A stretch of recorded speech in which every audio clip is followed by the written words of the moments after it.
Ito na po siya mga kaibigan. Yung sinasabi ko sa inyo kanina. Ito po yung napulot ko dito galing sa aming ilalim. Mukhang hindi ito ahas mga kaibigan. Ito ay cobra talaga. Hindi ko lang klaro kung anong klaseng cobra.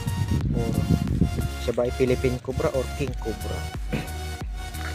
Laki ng kanyang taliskis. Kaibigan. Tapos ito naman yung sa kasama ko mga kaibigan.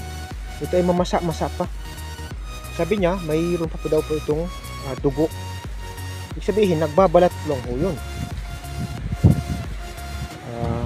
Ang alam ko cobra ito mga kaibigan eh. Sabi niya ahas daw. Ahas nga pero cobra ang alam ko. Ito mga kaibigan. Ganyan po siya kalaki. So delikado. Sabi ko mag-ingat na lang. Alam niyo naman mga ganito lalo't makamandag yung ahas na yun. So ibilid lang po natin siya. Ang sabi nila mga kaibigan, kapag makakita ka daw ng ganito ay swerte. So tingnan natin. Baka naman nga swerte. Yan.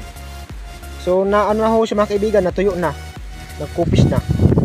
So ito ay atin munang papatuyuin. Tapos gawin natin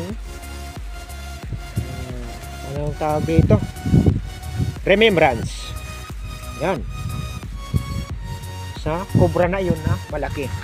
Pero pag makita ko po yun mga kaibigan, yun ay bibidyohan ko para makita din po ninyo. Kaso nga lang delikado lang po siya mga kaibigan sa mga tao at sa amin dahil nasa baba po siya ng aming engineering. Ito po kasi yung daanan namin mga kaibigan, yung daanan po namin na ito.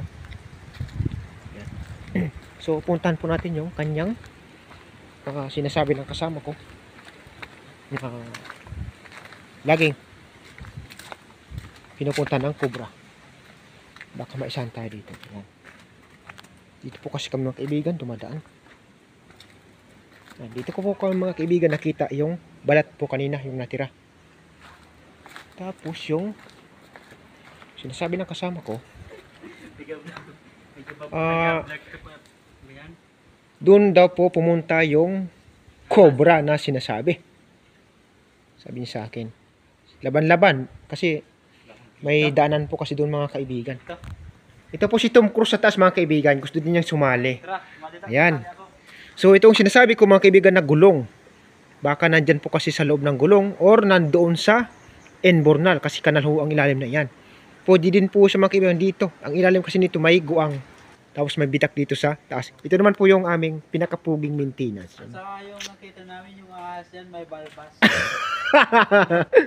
Napasama pa. Ang galing. So ayan lang po mga kaibigan. I-update ko na lang po kayo kung ano ang maging resulta. Kung makita ko ba namin ang ahas. O hanggang kailan na lang kami maghihintay sa ahas na yan.